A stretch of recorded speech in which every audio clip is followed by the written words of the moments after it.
هذا الكتاب لا يحدثك عن التغيير الشامل والسريع، بل يعلمك كيف تبني عادات صغيرة يومية تتحول مع الوقت إلى نتائج عظيمة. فلنبدأ. أولاً، ما هي العادات الذرية؟ العادة الذرية كما يصفها الكاتب هي عادة صغيرة جداً تكاد لا ترى، ولكن حين تكررها كل يوم تحدث فرقاً هائلاً مع مرور الوقت. التحسين بنسبة 1% يومياً فقط قد يجعلك أفضل 37 مرة خلال عام واحد. ثانياً، لماذا لا تنجح معظم محاولاتنا في تغيير أنفسنا؟ يقول جيمس كلير: الناس لا ترتقي إلى مستوى أهدافها، بل تهبط إلى مستوى أنظمتها. بمعنى آخر، المشكلة ليست في الهدف، بل في نظامك اليومي. مثلاً، لا فائدة من أن تقرر أن تصبح رياضياً ما لم تضع نظاماً يساعدك على ممارسة الرياضة كل يوم. ثالثاً، هوية الإنسان هي الأساس. الكاتب يشرح 3 مستويات للتغيير. 1. النتائج، ماذا تريد أن تحقق؟ مثلا خسارة الوزن. 2. العمليات، ما هي الخطوات؟ مثل الذهاب إلى الجيم. 3. الهوية، من أنت؟ أنا شخص صحي ورياضي. والأقوى أن تبدأ من الهوية. عندما تعتبر نفسك شخصاً رياضياً، فإنك ستتصرف بما يليق بهذه الهوية بدون مقاومة.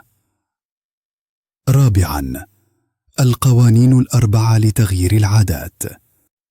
جيمس كلير يقدم 4 قوانين لبناء عادة جيدة. 1. اجعلها واضحة. اجعل العادة سهلة التذكر ومرئية. مثلاً، ضع كتابك على الوسادة لتتذكر أن تقرأ قبل النوم. 2. اجعلها جذابة. اربط العادة بشيء تحبه. مثلا، لا تسمح لنفسك بمشاهدة مسلسلك المفضل إلا أثناء المشي على جهاز المشي. 3. اجعلها سهلة. قلل من المقاومة. ابدأ ب5 دقائق فقط، فالتكرار أهم من المدة. 4. اجعلها مرضية. امنح نفسك مكافأة فورية بعد تنفيذ العادة، مثل مدح نفسك أو شرب كوب من العصير. 5. كيف تتخلص من عادة سيئة؟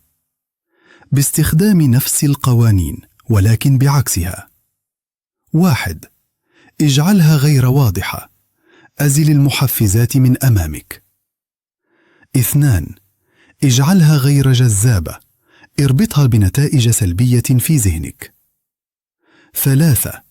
اجعلها صعبة. أضف خطوات للوصول إليها. 4. اجعلها غير مرضية. اربطها بشعور سيء بعد الفعل. مثال: إذا أردت تقليل وقتك على الهاتف، ضع الهاتف في غرفة أخرى. 6. قوة البيئة. يقول الكاتب: البيئة هي المحفز الأول للسلوك. مثلا، لو كنت في غرفة مليئة بالناس الذين يقرؤون، فغالبا ستفتح كتابا. غير بيئتك لتدفعك نحو العادة الصحيحة لا ضدها. 7. لا تتوقف ولو ليوم. العادات تبنى بالتكرار وليس بالكمال. إذا ضيعت يوما، لا تفوت اليوم التالي. السر في الاستمرارية حتى وإن كانت بخطوات بسيطة. 8. سجل عاداتك. استخدم دفترا أو تطبيقا بسيطا لتتبع التزامك اليومي. رؤية التقدم تحفزك نفسيا وتمنعك من التراجع. 9. التركيز على النظام لا الهدف. هدفك هو النتيجة، لكن نظامك هو ما يأخذك إليها. لو ركزت على تحسين نظامك كل يوم، فإن النجاح سيصبح أمرا حتميا. 10.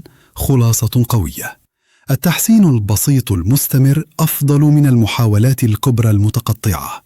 افعل القليل كل يوم، كرر واصبر، فبمرور الوقت يتحول هذا القليل إلى عظيم. كانت هذه خلاصة كتاب العادات الذرية لجيمس كلير.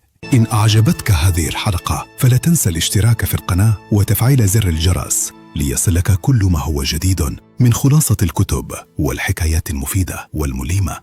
وشاركنا رأيك في التعليقات. كان معكم إبراهيم قمورة، صوتك لعقل مختلف.